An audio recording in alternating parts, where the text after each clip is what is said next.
फेरि देखाइहाल्ने बर्दिलाको घरमा घर घेरेर बस्नु पर्ने बेडमा गयो किन घर घेरेर बस्नु पर्ने बेडमा गयो किन त्यसैमाथि हातमा उसको पक्राउ पुर्जी थिएन घरमा पुगी पक्राउ पुर्जी लेख्ने कानुन कहाँ छ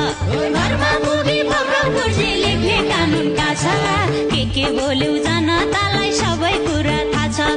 रवि भन्थे पक्नुस् पक्नुस् मिलाउँदैछु झोला रवि भन्थे पक्नुस् मिलाउँदैछु झोला उसले भन्थ्यो तर झर्क्या कस्तो शब्द होला एक न्यायाधीशले गर्दाखेरि सबै परे पिरमा एक न्यायाधीशले गर्दाखेरि सबै परे पिरमा ढाका टोपी नलाऊ अब धोती लगाऊ शिरमा ढाका टोपी नलाऊ अब धोती लगाऊ शिरमा